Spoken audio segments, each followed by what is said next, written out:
Hey everyone, welcome back to K-Korner, the channel where we dive into the wild world of entitled people and their unbelievable stories. Hope you enjoy it, and without further ado, let's go. I used to work at this factory. I was a housekeeper for about a year, then I transferred to the hoses department, where I made the hoses for the machines. There was a main girl who was a team lead and known for being a difficult person. I wouldn't have transferred, but I was in an abusive relationship and was trying to save money to move. My biggest issue with this lady was that she was very sexually driven. I am all for expressing yourself, but she would flirt and hook up with all the guys on the line. She had a huge fixation on the big boss. She hated that the big boss was taking a liking to me. By this, I mean that when he asked me to do something, I did it. There was a big issue with how the hose department was behind because they couldn't keep workers. And I was fast, even with my rib being out. She did something that took her an extra 10 to 15 minutes per set, which the big boss told her to stop doing. She trained me to do it her way, but I found it easier and faster to do it the big boss's way. The big boss encouraged me because our production increased since I was there, and I did what he said. Plus, I wasn't flirting with the line 50% of the day. She instantly changed towards me, becoming very short and rude and pointing out every mistake. This lady constantly told me that her department starts at $17, and the job posting also said $17. So, when I got $16, I was upset. I talked to the boss about it, and he said $16 is what that department starts at, and to be happy I'm making more than I was before. I also talked to past hose girls, and they said they got $16.50. After this, I was irritated for the rest of the day. My move-out date was getting closer, which was also stressing me out. She was talking to me about how unfair it was that I wasn't getting paid the right amount, and I said something about how the big boss was a piece of trash and shouldn't even have his job. This angered her a lot. I left because I had a doctor's appointment, and the boss called me while I was there, texting me to come straight to the office when I got back. My boss's boss was there when I walked in. They accused me of putting a knife to someone's neck and threatening them. I was shocked. Obviously, I denied it because I did no such thing. Then it was that I put a knife to someone's neck. Then I had a knife and pointed it at them. Then I had a knife and was upset. I was like, who? I was with the lady all day. Did you ask her? Then they said she was the one I did it to. And there were multiple witnesses. Long story short, they fired me. I later found out that the one witness was this lady's close, self-proclaimed father figure. That night, my ex was extremely angry at me for losing my job. Then I got served domestic abuse papers by a cop regarding the work stuff. First off, it says right on the paper this excludes co-workers. I went to court for it and she didn't even show up. I moved away and contacted a lawyer about everything. But he said if there are witnesses, even if they aren't real, it could end up turning the whole thing against me. Now for the revenge. On my last day of work at a nursing home, I saw the lady. She was talking to the hiring manager.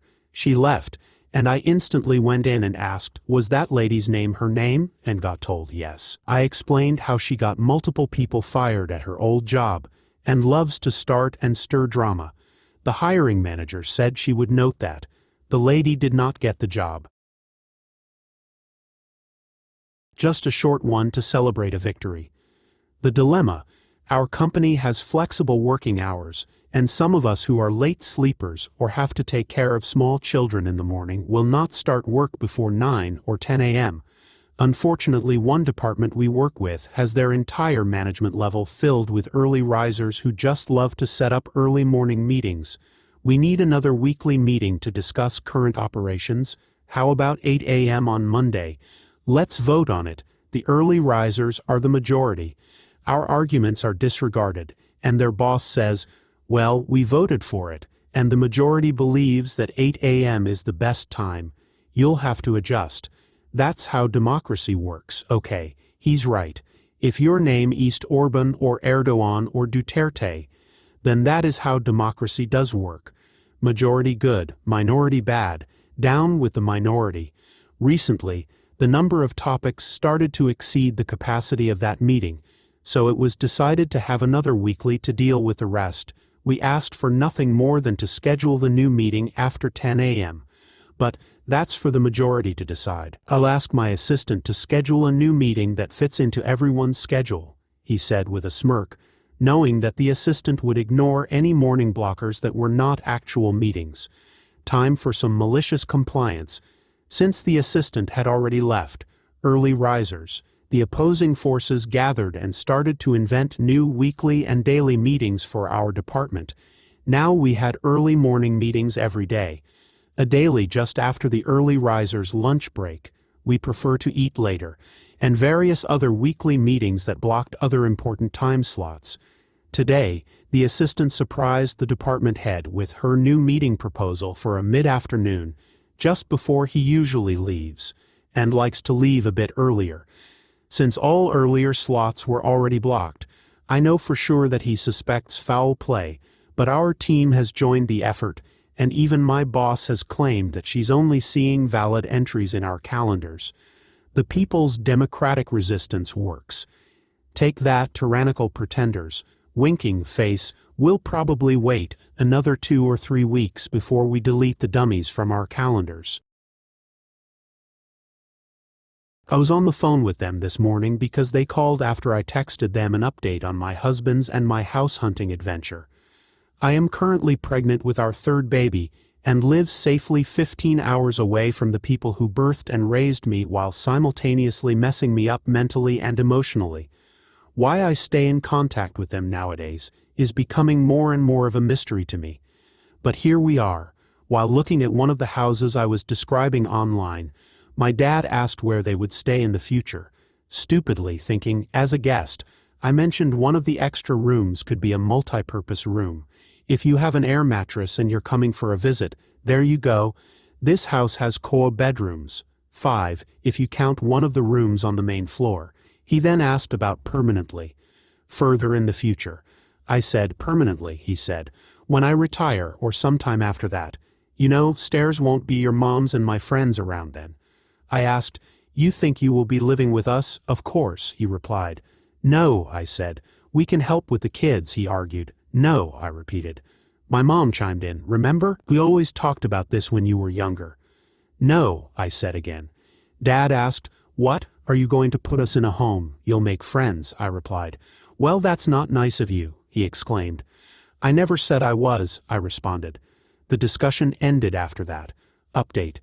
My husband and I are house hunting as we are expecting our third baby in November, and are hoping to move out of our trailer park by the end of the summer. We were interested in a house that was essentially my dream home, Victorian, built in 1900, but completely refurbished on the inside with all original wood floors and detailing. Gorgeous. A house like this would have easily been $200,000 last year or the year before, but the housing market is dropping and we found it for approximately $140,000. We live in the Midwest. It has 4 to 5 bedrooms and 2 full bathrooms. My parents the other day asked where they would stay when we come to live with you. This was never a discussion. They just always assumed they would live with me when they are older. I always said no, but we messaged the finance person about what the monthly payments would really be. On the app, it estimated over $950 a month. We figured we could manage that, but we needed to know for sure before putting in an offer. She came back with over $1,000, which is not doable for us. We are going through a program and have a grant, so we aren't rich. Lower middle class at best. Thankfully, we have another house in mind. A craftsman style built in 1920. It has built-ins, wood floors, and a nice-sized fenced-in backyard. The basement even has a slightly finished room, perfect for hiding from storms and tornadoes. And it's $20,000 less than the dream house. It's just a little smaller, and the bedrooms are pretty small. But it's something I was willing to deal with. We saw it before we saw the dream house. When updating my parents on the house situation, my mom almost threw a fit. You don't have to go with the first house you see, she exclaimed. I replied, it wasn't. You can wait until something else comes up, she insisted. Actually, no, we can't, I said. Some weird law was passed in our state regarding realtors, and our realtor wants us to find a house before it goes into full effect in July, August. This gives us more incentive to find a house quickly. So far, no other houses have popped up in our area within our budget. You are about to have your third kid. Where are you going to put him? She demanded. Bunk beds are a thing, I responded. Are you going to sleep in the basement if you have more? She asked. We'll cross that bridge when we get to it, I said. It's so tiny, she complained. It's bigger than what pictures show. But yes, compared to the dream house, it's definitely smaller. But it's also more realistic, I explained. I knew what she was really worried about. Where will they stay? But she didn't say it.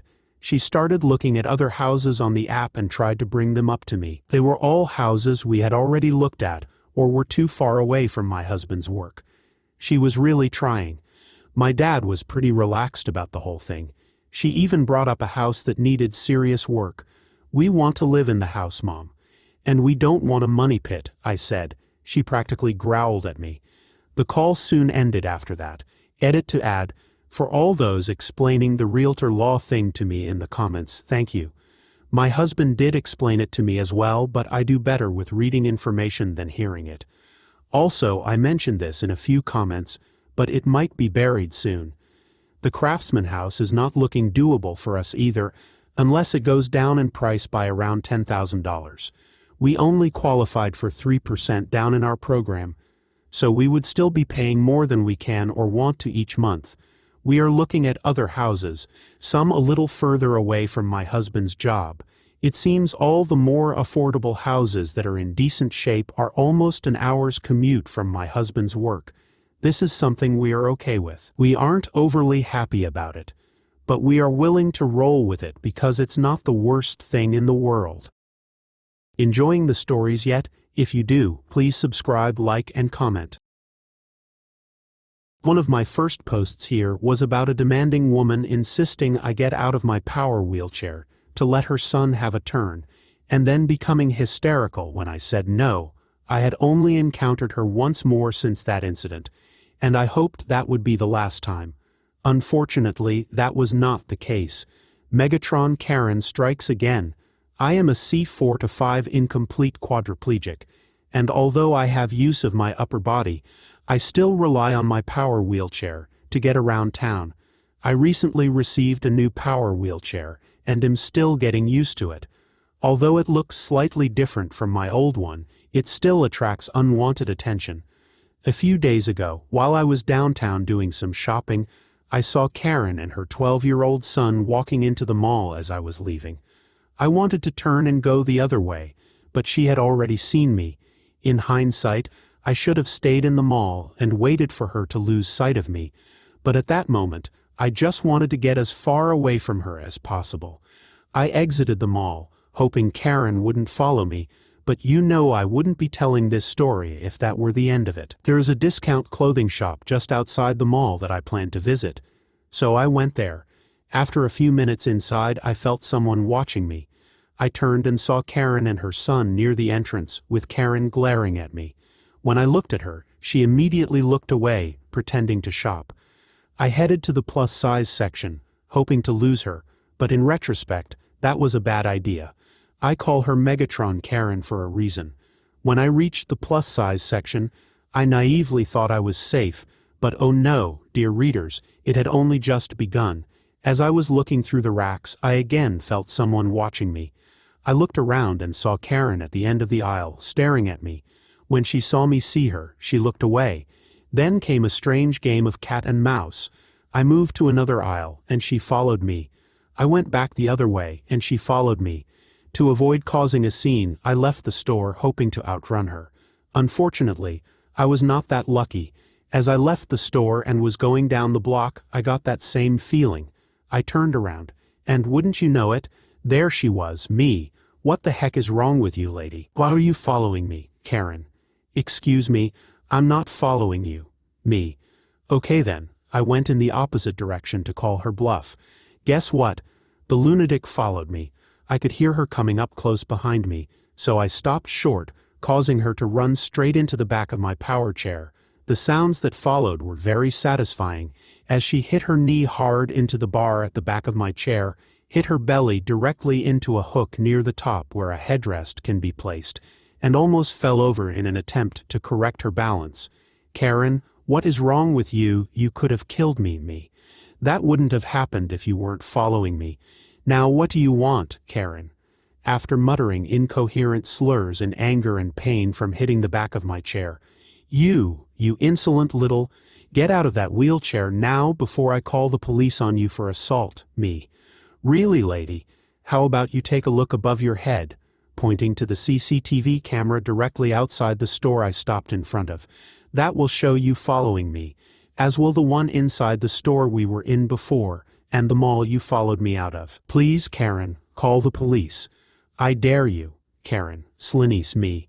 Better yet, how about I call the police and press charges on you for harassment? Throughout this encounter, her son was trailing behind her with his tail between his legs, looking embarrassed and ashamed of what his mother was doing. Karen. Again silence me.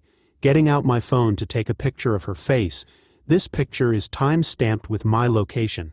If I ever see you again, you will leave me the heck alone, or I will show this to the police, who will be more than happy to review the cameras. Karen just stared at me like a deer caught in the headlights, her mouth doing a brilliant goldfish impression.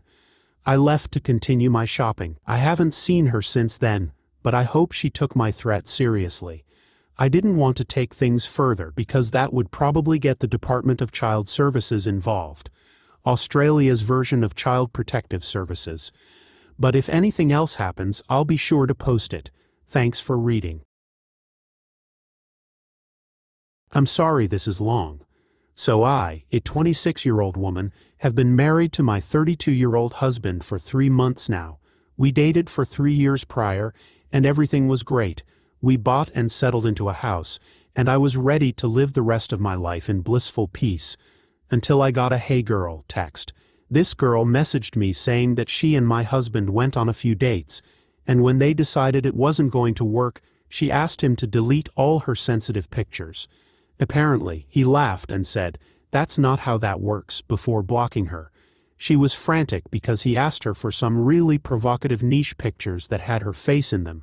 She found his real profile since the old one was under a fake name and saw that he was married. They last saw each other 2 months ago. At first, I thought this was just some bitter ex trying to ruin a newlywed's marriage. So she sent proof. I'm talking screenshots, pictures, and the nail in the coffin. A selfie of them in our bedroom, standing at the mirror naked with his hands on her chest. To say I was devastated is an understatement. This person made a vow to love me forever and turned around a month later and was with someone else in the same bed we shared. These 3 years had been a lie, and I was the fool all along. The woman apologized profusely, saying she didn't know he was married. She then begged me to delete those pictures for her. My husband was at work, so I went over to my mom's house. I was inconsolable and spilled my guts to her. She called my sister since we are very close, and she came over right away. They consoled me and asked if I even had proof. I showed them the pictures the woman sent me. My sister said those could be photoshopped, fakes, and maybe there was an explanation. I needed to see these on his phone myself. My mom also said if I found anything, then we could get an annulment on our marriage since it wasn't even 6 months old yet. She had a lawyer friend she was close with and was going to get me in contact with her just in case. So after a hard cry, they wished me luck, told me to be smart, and I went back home and waited for my husband. My husband got home late. I was already in bed, sleeping, more like, in a ball of confusion and now anger. He cuddled up next to me, and I felt my skin crawl under the touch of this new stranger. When I knew he was asleep, I took his phone and locked myself in the bathroom. He really thought he was so smart, putting a picture of a car at the front of a photo album to make it seem innocent. When I clicked into that album and saw what I saw, she wasn't even the first one. He had pictures of 5 other women in there too, and I knew them. Some of them were his friends' wives and girlfriends. Some of them were co-workers' wives I met at company picnics. The nature of these pictures differed, but some of them were in the act, and my husband was not the male taking the pictures. Some of these pictures were stolen, and he had a strange collection of nudes that included my closest friends. Immediately, I sent this album to myself, my sister, and my mom. I then deleted all evidence so he wouldn't suspect anything. But I noticed a little notification at the top of his phone that I wasn't familiar with, so I clicked it. It was a group chat with him, his friends, and some coworkers. They were all sending nudes of their wives, girlfriends, and casual hookups. The last message had been sent from my dear husband earlier that very night. He sent 2 pictures, one being intimate with a woman, and a bingo card with the word redhead crossed out.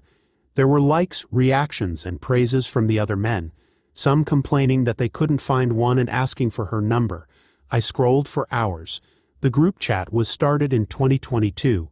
These men's partners were not aware that these were being shared. They made bets with each other on if they could get their partners to wear certain lingerie before the others, and some even took special requests. At one point, all of them agreed to do a bingo card at the start of this year, with redhead, threesome, and public among those on the bingo cards. They had quite the secret club going on.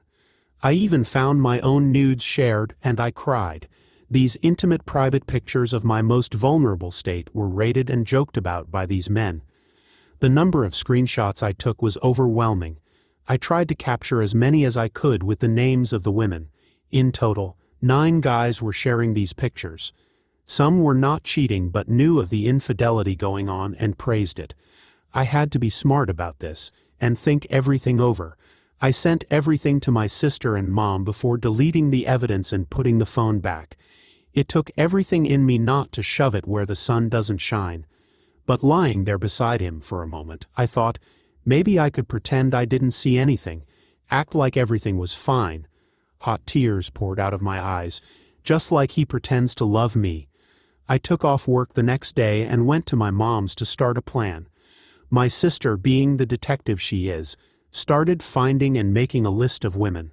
Lucky for us, these slimy men kept tallies of how many women they had been with pictures to prove it. My mom's living room started looking like something out of a crime scene with the post-it notes. I'll admit, I cried on and off all day, connecting another red string to my husband, twisted the knife in my back more and more. Out of the 9 men, 5 were cheating regularly, totaling 38 victims between them, all in a 2-year period.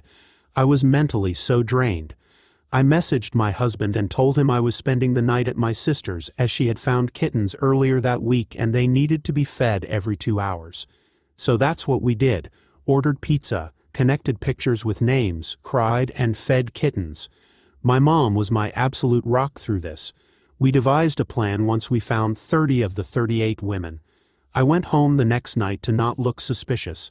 My husband complained about how distant I had been. I gritted my teeth and apologized. I suggested we go camping next weekend for quality time. He loved the idea, and said he'd love to reconnect and spend time together. The clock was ticking. I changed all of my passwords, closed my bank account, and went to another bank. We didn't share money, but he knew my passwords and account numbers. I even released the utilities from my name. With every step, I started feeling lighter. I spoke to my lawyer and had the annulment process started. I also took more screenshots and eventually was able to install the app and log into his Messenger app on my iPad. No more sneaking around with his phone at night. Then it was D-Day. We were driving separately to the campsite since I had to work, and he had the day off. It was a 3-hour drive to the campsite, and he left at 9:30. I waited 30 minutes and had a moving crew packing all of my things. He paid for the house, but I furnished everything. I rented a storage unit, so half went there, and the other half went to my sister. I'd be moving there for the time being. It took about 5 hours to gut the house of my things. I sent my soon-to-be ex a final text saying I was on my way. He texted back that he couldn't wait for a great weekend. I then immediately called the phone company and had his phone disconnected and taken off my plan. I then made a group chat with all the women we found, and I sent a pre-written message letting them know what I found. To prove it, I then went on my ex's account and added them all to the secret group chat. I changed his password and logged out. I am now on my way to my sister's. She lives about 2 hours in the opposite direction. My sister decorated the house with his bingo cards and his attempts at online flirtation. I put the annulment papers where our wedding certificate was, but on the floor because the table was mine. He doesn't know what's coming, and I wonder how long he'll wait for me. I wish him the worst luck trying to get home without a call for help or a GPS. I might update, but at the moment, I need to focus on myself and putting the pieces of my life back together. Shout out to my mom and my sister for being my rocks. I would have been lost without them. To Tyler and all his friends, you are truly despicable. Last July, my boyfriend, 23, and I, 24, non-binary, moved into a second-story apartment in a complex. All was fine until about 2 weeks in when I received a call from the office about a noise complaint from my downstairs neighbor, DN. I had never received a noise complaint in my life, so I was quite taken aback. The office manager at the time informed me that DN didn't provide any details about the noises she heard or when they occurred. I tried to move on with my life. In mid-September, while I was dyeing my hair at about 10 p.m., my boyfriend went to grab something for me from another room.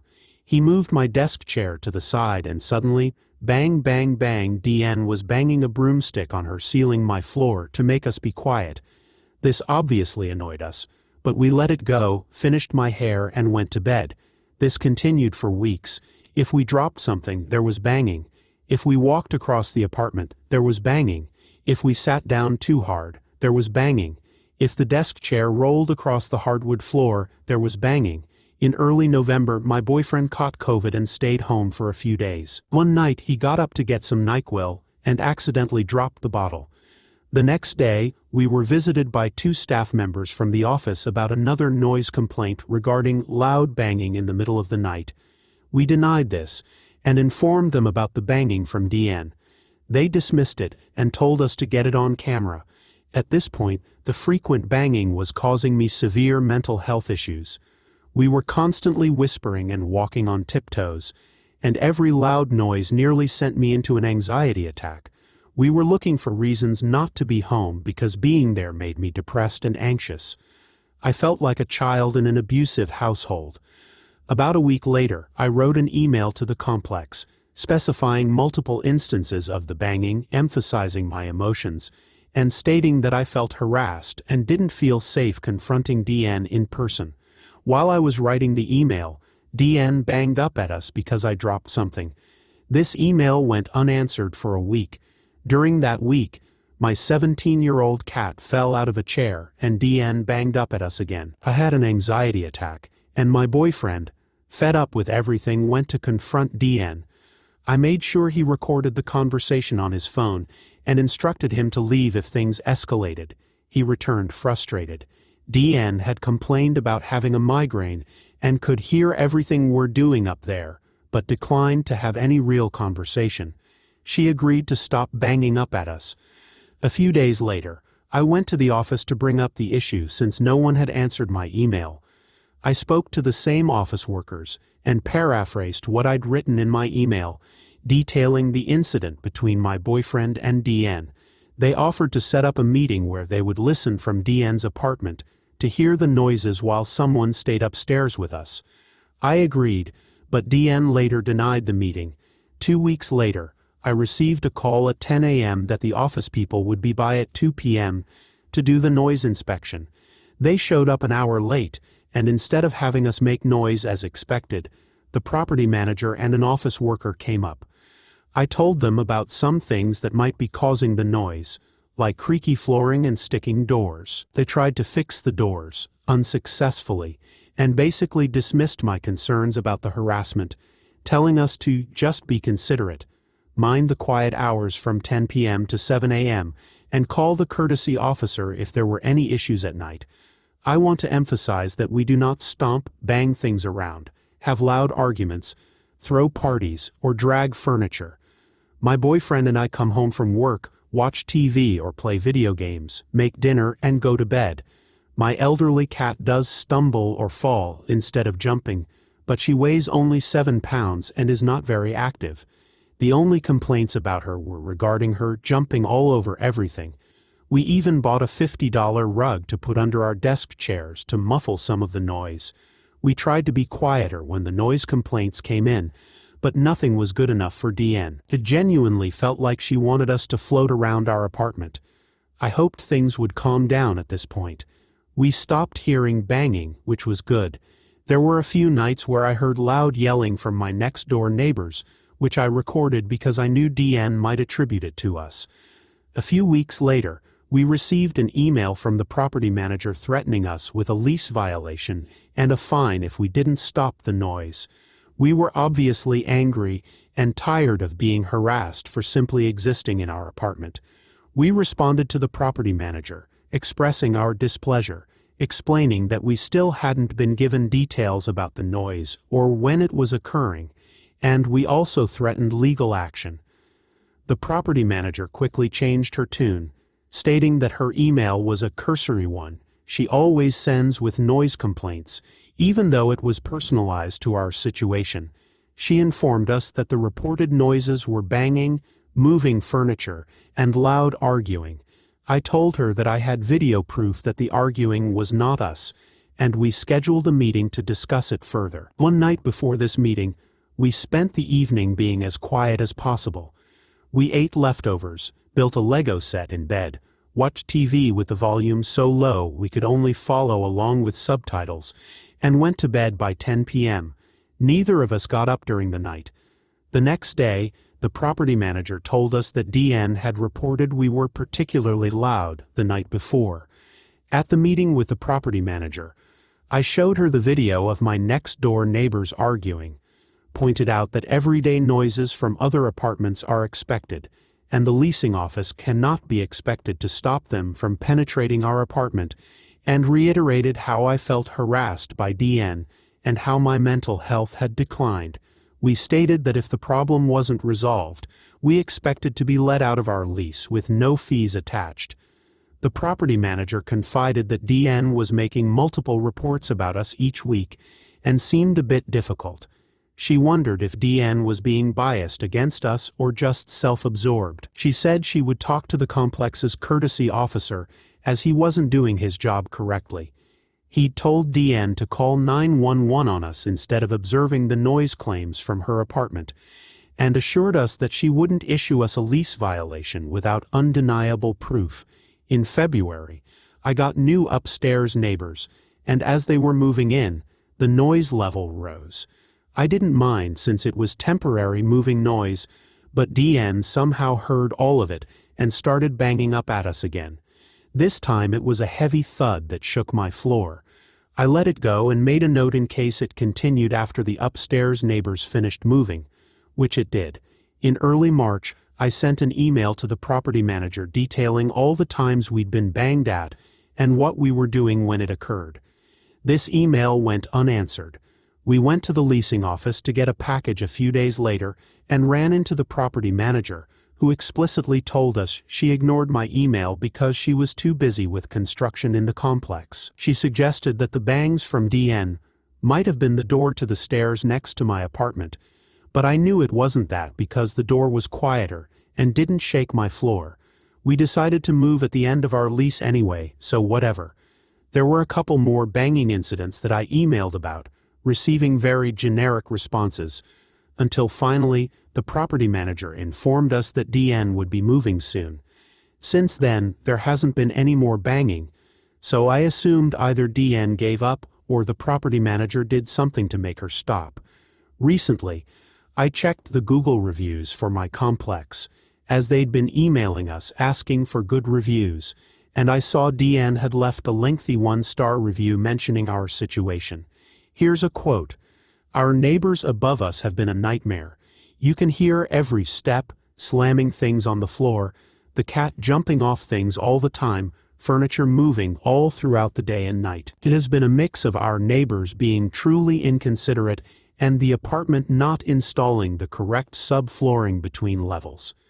When we complained to the complex several times a week for a while about the extreme level of noise, the manager claimed she would take care of it and even told me their next violation would come with a charge. She backed out of that claim the next week and instead instructed me to start calling Courtesy Patrol, even though I had video proof as they asked. It felt like they were questioning our integrity. I've never had to provide video proof to another complex. Other complexes I've lived at in the city have always done their due diligence and contacted the other party when issues arose. The courtesy officer would usually be in a different part of the city, taking a while to get to the property. He would always go outside the neighbor's door, and wouldn't listen to the noise from our apartment to truly understand how loud they were. He was always very rude when I spoke to him. I eventually gave up. A few things to note. I believe the part about the sub-flooring is true. There are some super creaky parts on my floor. However, that's not our fault, and we shouldn't be expected to change our home life to accommodate her comfort, even though we tried to be quiet and spent money to dampen some noise. Still, she claims we're being inconsiderate. I would love to see what video proof she has, but I bet it's just my next-door neighbors arguing, which I proved wasn't us. The comment about feeling like the complex was questioning her integrity, and that other complexes have always just taken her word, implies she's done this before. If she doesn't want to hear neighbors, she should buy a house or at least get an apartment on the top floor. Also, we have been in constant contact with the complex since December. I don't know why she's implying they haven't contacted us. Why is the courtesy officer standing outside our door and listening in on us? I know that's not DN's fault, but it feels so weird. She conveniently left out that she got away with banging up at us for months. That's where I stand now.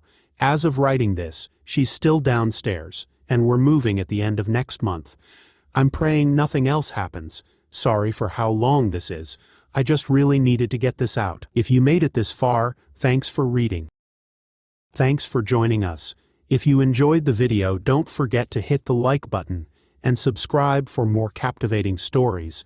Share your own experiences and opinions in the comments below, and let's keep the conversation going.